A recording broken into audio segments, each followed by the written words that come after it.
ओम शांति। 1 अप्रैल 2023 के ईश्वरीय महावाक्य। पहले सुनते हैं मुरली के मुख्य पॉइंट्स। बाबा ने कहा, नए या पुराने सभी बच्चों के ऊपर रोज ज्ञान अमृत की वर्षा होती है। यह धोबी घाट भी है ना, जहाँ बाप आत्मा रूपी मैले वस्त्रों की धुलाई करते हैं। संगम पर स्वयं भगवान आकर लक्ष्य सोप से आत्माओं को साफ करते हैं। जो आत्माएं खुद साफ होकर फिर औरों को बनाती हैं, वही तकदीरवान है। फिर बाबा ने कहा, अभी मैं तुमको शाहन का शाह बनाने आया हूँ, तो उठते बैठते स्वर्ग का मालिक बनाने वाले साजन को जरूर याद करना है। गृहस्थ व्यवहार में रहते याद में रहने की प्रैक्टिस करो। जो अच्छे बच्चे हैं वह तो झट पुरुषार्थ में लग जाएंगे। रात को जाग कर भी अपनी आत्मा को धोते रहेंगे। नींद को जीतने वाले बनो। अगर पुरुषार्थ नहीं करेंगे तो मैले के मैले रह जाएंगे। विकारों में गिरने वाले को बीके थोड़े ही कहेंगे। जो पक्के निश्चय बुद्धि बच्चे हैं वह पवित्र जरूर रहेंगे। कोई की परवाह नहीं करेंगे, बिल्कुल नष्टो मोहा होंगे। श्रीमत एक बाप की है, बाकी सब हैं भूत मत। अगर श्रीमत को भूले तो भूत आ जाएंगे और झट माया वार कर कांध नीचे करा देगी। और लास्ट में बाबा ने कहा, अपने को देही समझ बाप को याद करो, नहीं तो रजिस्टर खराब हो जाएगा। देह अहंकार में आने से ही फिर और विकार आते हैं। इस समय सभी आत्माएं पेशेंट हैं, इसलिए बाप कहते परहेज पर चलो। बाबा है अविनाशी सर्जन, साथ में तुम बच्चे भी नायब सर्जन हो, क्योंकि बाप के मददगार बनते हो। और अब सुनते हैं महावाक्यों को विस्तार से। मुरली का सार। मीठे बच्चे, लक्ष्य सोप से आत्मा रूपी वस्त्र को साफ करो। अंदर में कोई भी मैल नहीं रहनी चाहिए। प्रश्न, पुरुषार्थी बच्चे कर्मों की किस गुह्य गति को जानते हुए पुरुषार्थ में सदा तत्पर रहते हैं? उत्तर, आत्मा पर अनेक जन्मों के पाप कर्मों का बोझ है। अनेक कड़े संस्कार हैं। उन संस्कारों को बिगर योग के परिवर्तन नहीं किया जा सकता। आत्मा पाप कर्म करते करते बिल्कुल मैली हो चुकी है, इसलिए इसको साफ करने की मेहनत करनी है। वह याद के सिवाय साफ नहीं होगी। याद में तूफान भी आएंगे, लेकिन कितने भी तूफान आए वह पुरुषार्थ में सदा लगे रहेंगे। गीत, मैं एक नन्हा सा बच्चा हूँ। ओम शांति। अब जो आ करके बाप के बच्चे बनते हैं, वह खुद ही कहते हैं, हे बाबा, मैं अभी नया छोटा बच्चा हूँ। कोई 1 मास का है, कोई 8 रोज का है। यहाँ तो सब छोटे हैं ना।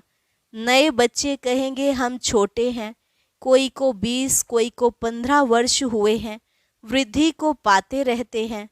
कहते हैं बच्चा तो बना हूँ, परंतु हूँ छोटा बच्चा। हमको भी अपना वर्षा दे देना, या हमारे ऊपर भी ज्ञान वर्षा करना। ज्ञान वर्षा तो होती है ना।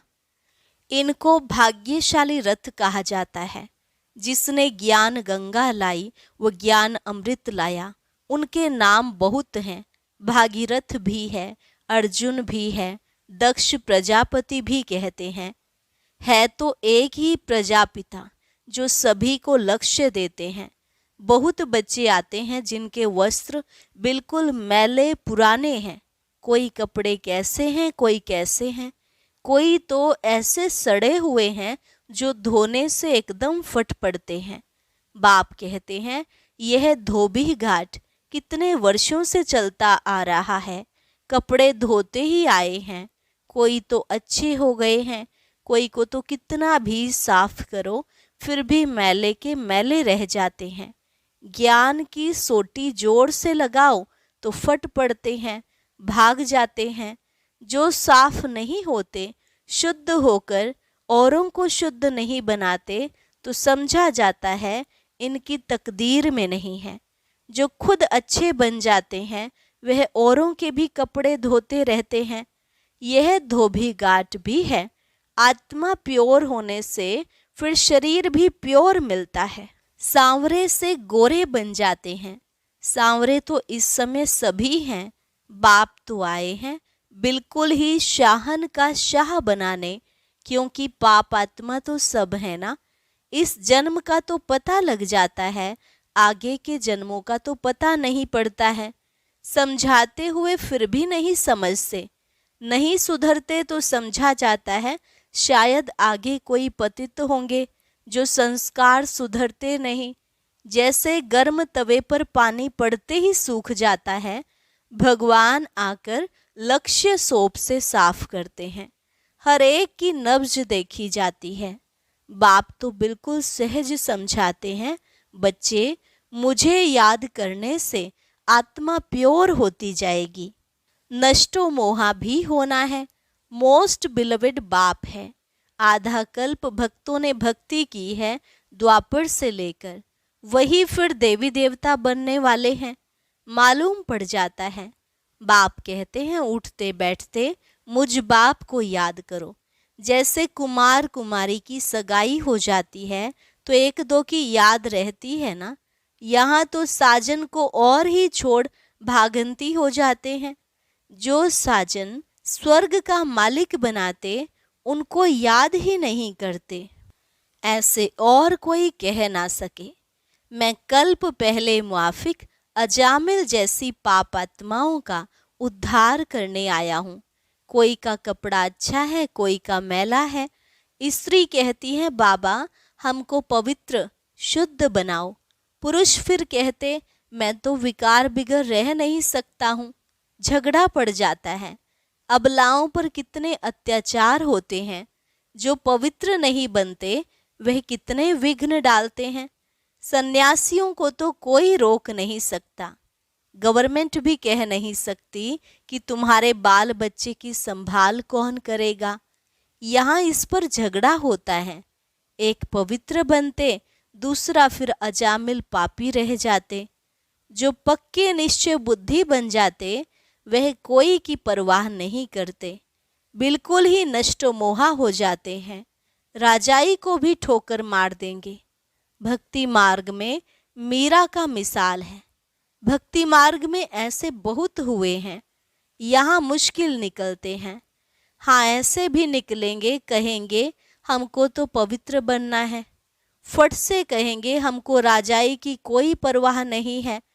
जैसे उन राजाओं को रानियों की परवाह नहीं रही, छोड़ दिया, वैसे अब रानियां निकलेंगी जो राजाओं की परवाह नहीं करेंगी। बस हम तो स्वर्ग के मालिक बनते हैं। भक्ति मार्ग में राजाओं के नाम है जिन्होंने सन्यास किया है। अभी तो यह है ज्ञान मार्ग। हर एक समझ सकते हैं कि हम कहाँ तक धोबी बने हैं। क्यों न अच्छा धोबी बने। धोबियों में भी नंबरवार होते हैं ना। विलायत में कपड़े धोने के लिए भेजे जाते हैं तो जरूर वह अच्छे कपड़े साफ करते होंगे। यहाँ भी ऐसे हैं। कोई तो झट साफ हो श्रीमत पर चल पड़ते हैं, पावन बन और बनाते हैं। पुरुष पवित्र नहीं बनते तो स्त्रियों को कितना सहन करना पड़ता है। आजकल तो बहुत संभाल रखनी पड़ती है, क्योंकि हर एक मनुष्य 5 भूतों के वश है। क्रोध के वश भी बहुत नुकसान कर देते हैं। कहते हैं बाबा हम परवश हो गए, देह अहंकार आ जाता है। देह अहंकार आने से ही फिर और विकार आ जाते हैं। अपने को देही समझ बाप को याद नहीं करेंगे तो रजिस्टर खराब हो जाएगा। मनसा में तूफान तो आएंगे परंतु कर्मेंद्रियों से नहीं करना है। बाप कहते हैं विश्व का मालिक बनना कोई मासी का घर थोड़े ही है। लक्ष्मी नारायण स्वर्ग के मालिक बने हैं तो जरूर कुछ तो पुरुषार्थ किया है ना। बरोबर बाप बैठ स्वर्ग के लिए राजा रानी बनाते हैं तो बाप की श्रीमत पर चलना है। एक बाप की है श्रीमत, बाकी सब हैं भूत मत। श्रीमत को भूले और यह भूत आए, झट माया का वार कांध नीचे करा देती है। अपने को देखना चाहिए मैं कहाँ तक मैला हूँ। अच्छे बच्चे कुमार का आदि हैं, सर्विस कर रहे हैं। बच्चे मूत पलीती कपड़ों को धोने 5 विकारों पर जीत पहनाने जाते हैं। कोई को काम का भूत आया तो एकदम नाम बदनाम कर देते हैं। गंदा हो गया तो उनको बीके थोड़े ही कहेंगे, उनका फिर रजिस्टर एकदम खराब हो जाता है। बाबा कितना सटका मारते हैं साफ करने लिए। कहते हैं बाप को याद करो तो कपड़ा साफ होगा, नहीं तो भूत आते रहेंगे। धारणा नहीं होती है तो समझना चाहिए मैं कोई बहुत मैला हूँ। आगे जन्म में शायद हम बहुत गंदे थे, शर्म आनी चाहिए। पुरुषार्थ नहीं करते तो गंदे के गंदे रह जाते हैं, लायक नहीं बनते। तुम यहाँ आते हो लायक बनने। अच्छे कपड़े होंगे तो सूर्यवंशी व चंद्रवंशी बनेंगे। बाबा ने अब बेहद की विशाल बुद्धि दी है। सारी दुनिया के चक्र को तुम जान गए हो।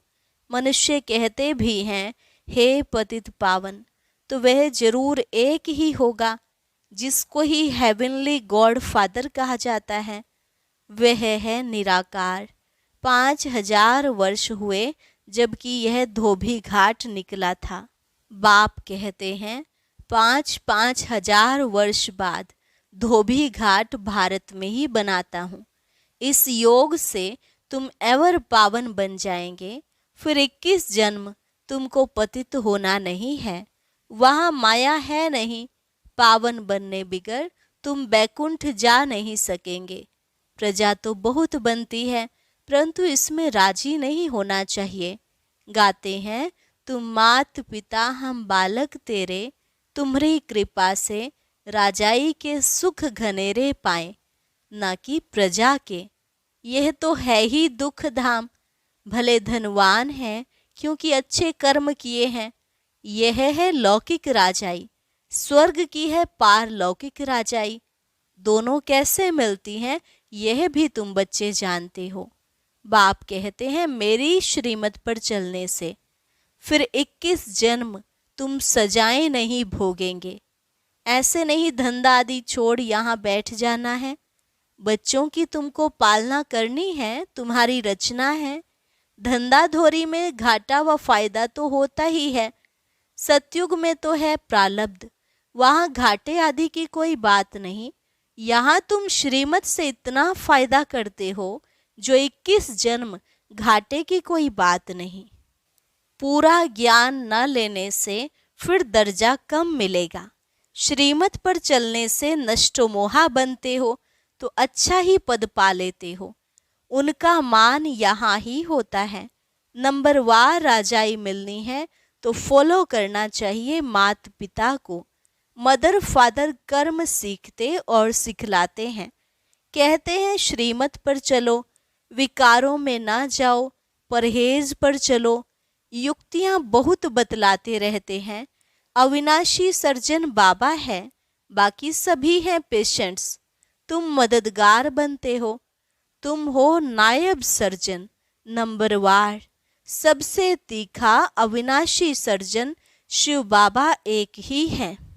सर्जनों में नंबरवार होते हैं ना। कोई तो लाख भी कमाते, कोई तो अपना पेट भी पूरा नहीं भर सकते, कोई चलते चलते बाप का हाथ छोड़ देते तो उनके लिए कहेंगे ना यह छीछी मैले कपड़े हैं। बहुत जन्मों के संस्कार खींचते हैं ना, फिर ज्ञान धारण नहीं कर सकते। ज्ञान का रंग चढ़ता नहीं। यह भी ड्रामा। बाबा आते ही हैं सुख देने लिए। साधुओं को भी निर्वाण धाम अपने सेक्शन में भेज देंगे। भारत का जो आदि सनातन देवी देवता धर्म है वह प्राय लोप हो गया है। अपने धर्म कर्म से भ्रष्ट हो गए हैं। देवी देवता कहलाने वाला कोई रहा नहीं है। ना हो तब तो मैं आकर स्थापन करूं, तो जरूर और भी धर्म की आत्माओं को वापस ले जाना पड़े। मनुष्य मुक्ति धाम में ही जाना चाहते हैं। बाप कहते हैं मैं इसके लिए ही आया हूँ। तो बच्चों को अपने से पूछना चाहिए, क्या आगे हम बहुत पतित थे जो धारणा नहीं होती? मम्मा बाबा के तख्त नशीन बन नहीं सकते तो जाकर दास दासी बनेंगे। बाप कहते हैं मैं पतितों को पावन बनाने आया हूँ। इस शरीर का आधार लिया है, नहीं तो पतितों को पावन कैसे करूं? तुम बच्चे कहेंगे बाप द्वारा हम सो देवी देवता पावन बन रहे हैं। अभी बने नहीं हैं, पुरुषार्थी हैं। श्रीमत पर चल श्रेष्ठ बनना है। यह नॉलेज बाप ही देते हैं। नॉलेजफुल एक गॉड फादर को कहा जाता है। वही सारे ब्रह्मांड मूल वतन, सूक्ष्म वतन, स्थूल वतन, सृष्टि के आदि मध्य अंत का समाचार सुनाते हैं। तुम भी नॉलेजफुल बन जाओ। कोई तो नॉलेजफुल बन जाते हैं, कोई तो बिल्कुल धारणा नहीं करते। समझेंगे उनकी तकदीर में नहीं है। अच्छे बच्चे बड़ा अच्छा पुरुषार्थ करते हैं, बाकी घर बार तो संभालना ही है। शुरू में इन्हों की 14 वर्ष भट्ठी रही। कपड़े धोते धोते कितने अच्छे गोरे बन गए। कोई टूट पड़े, कोई मैले के मैले ही रहे। आजकल तो 7 रोज भी मुश्किल ठहर सकते हैं। पहले तो पूरा भट्ठी थी। भट्ठी नहीं होती तो तुम तैयार कैसे होते? ईंटें भट्ठी में पकती हैं ना। फिर कोई कच्चे रह जाते हैं, कोई टूट पड़ते हैं। यहाँ भी ऐसे हैं। बहुत कपड़े फट पड़ते, श्रीमत पर नहीं चलने से साफ नहीं होते हैं। अब आत्माओं की परम पिता के साथ सगाई कराई जाती है। शिव बाबा कहते हैं मैं तो एवर पावन हूँ, मुझे याद करते रहो तो तुम पावन बनते जाएंगे। गृहस्थ व्यवहार में रहते यह प्रैक्टिस करो। जो अच्छे बच्चे हैं वह तो झट प्रैक्टिस में लग जाते हैं, खुशी में रहते हैं। रात को जागकर अपनी आत्मा को धोते हैं। समझते हैं पवित्र बनेंगे तो कपड़ा भी पवित्र मिलेगा। इसलिए बाबा कहते हैं नींद को जीतने वाले बनो, बाप को याद करो तो आत्मा पवित्र होगी। अमृत वेले का समय अच्छा है, उसी समय याद करने की राय देते हैं। नींद आए तो आंखों में तेल लगा लो, मतलब पुरुषार्थ करो। श्रीमत मिलती है याद करो। भले माया तूफान लाए तो भी तुम बाबा को याद करो। अच्छा, मीठे मीठे सिकिलधे बच्चों प्रति माता पिता बाप दादा का याद प्यार और गुड मॉर्निंग।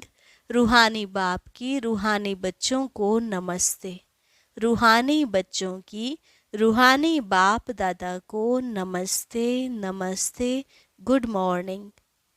धारणा के लिए मुख्य सार। पहली पॉइंट, श्रीमत पर पूरा नष्टो मोहा बनना है। परहेज और युक्ति से चलना है। रजिस्टर खराब होने नहीं देना है। नींद को जीतने वाला बन अमृत वेले विशेष आत्मा को साफ बनाने के लिए बाप की याद में रहना है। ज्ञान योग से आत्मा को पावन बनाना है। वरदान, एक ही संकल्प में स्थित हो महातीर्थ की प्रत्यक्षता करने वाले जिम्मेवार आत्मा भव। एक ही संकल्प में स्थित हो महातीर्थ की प्रत्यक्षता करने वाले जिम्मेवार आत्मा भव। यह आबू विश्व के लिए लाइट हाउस है। इस महातीर्थ की प्रत्यक्षता करने के लिए सर्व ब्राह्मण बच्चों का एक ही संकल्प हो कि हर आत्मा को यहाँ से ठिकाना मिले, सबका कल्याण हो। जब यह शुभ आशाओं का दीपक हर एक के अंदर जगे, सबका सहयोग हो, तब कार्य में सफलता हो। सबके मन से यह आवाज निकले कि यह मेरी जिम्मेवारी है। जब हर एक स्वयं को ऐसा जिम्मेवार समझेंगे, तब प्रत्यक्षता की किरण अब्बा के घर से चारों ओर फैलेगी। स्लोगन, अंतर्मुखता की विशेषता को धारण कर लो तो सर्व की दुआएं मिलती रहेंगी। अंतर्मुखता की विशेषता को धारण कर लो तो सर्व की दुआएं मिलती रहेंगी। अच्छा, और अब सुनते हैं आज का अव्यक्त ज्ञान मोती। ये एक बहुत संस्कारितापूर्ण वीडियो है, जरूर देखें, कोई भी मिस ना करे।